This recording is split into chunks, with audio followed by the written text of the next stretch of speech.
Ord och uttryck när det gäller boende. En ort. En ort eller en tätort har minst 200 invånare. Det finns fler än 2000 tätorter i Sverige. Ett hyreshus. Ett hyreshus ägs av ett fastighetsbolag eller en privat värd, och de som bor där kallas hyresgäster. En hyresvärd. Hyresvärden är fastighetsbolaget eller den privata värden. Ett centrum. Ett centrum är stadskärnan av en stad. Där finns ofta affärer och restauranger. En förort. En förort är en stadsdel som ligger i utkanten eller i närheten av en större stad.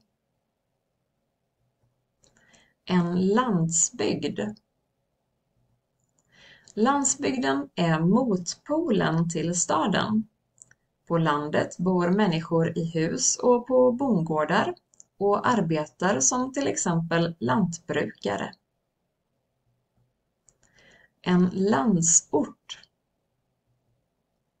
I Sverige räknas landsorten som allt utanför de 3 största städerna, Stockholm, Göteborg och Malmö.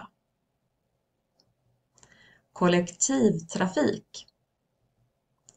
Kollektivtrafiken är den trafik som bedrivs med buss, taxi, spårvagn, tåg, tunnelbana, båt och flyg. Ett bostadsområde. Ett bostadsområde är ett område som till störst del består av bostadshus. Asfalt. Asfalt är ett material som används för att bygga vägar. Asfalten blir varm på sommaren. Betong. Betong är det mest använda byggmaterialet i höghus och består av sand, sten, grus, cement och vatten.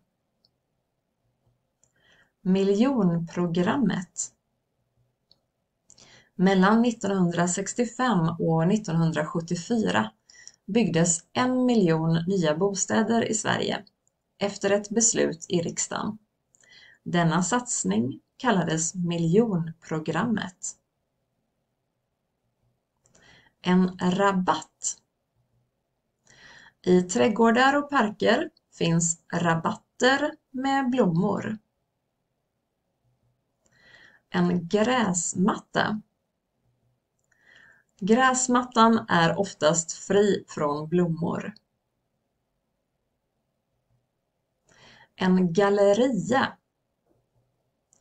En galleria är en plats med många affärer och ofta även restauranger.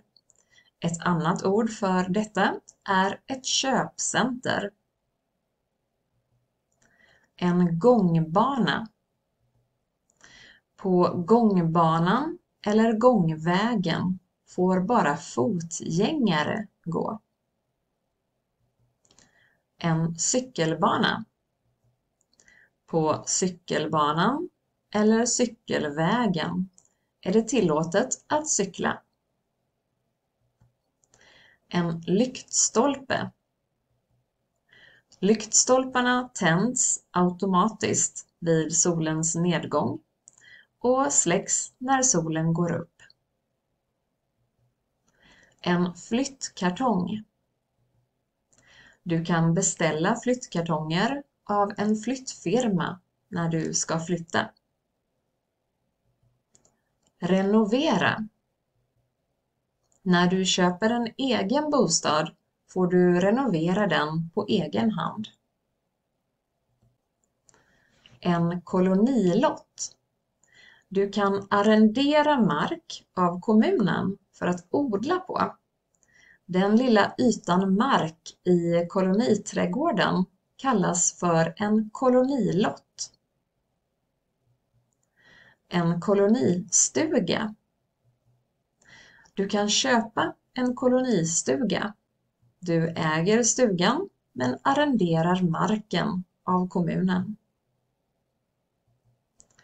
Ett boende. Du kan prata om hur du trivs med ditt boende. Ett boende kan också vara ett studentboende eller ett seniorboende.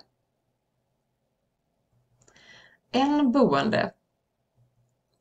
En boende är en person som bor i en bostad.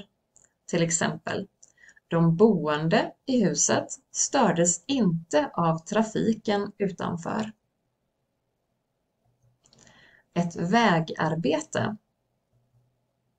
Det är viktigt att passera ett vägarbete långsamt.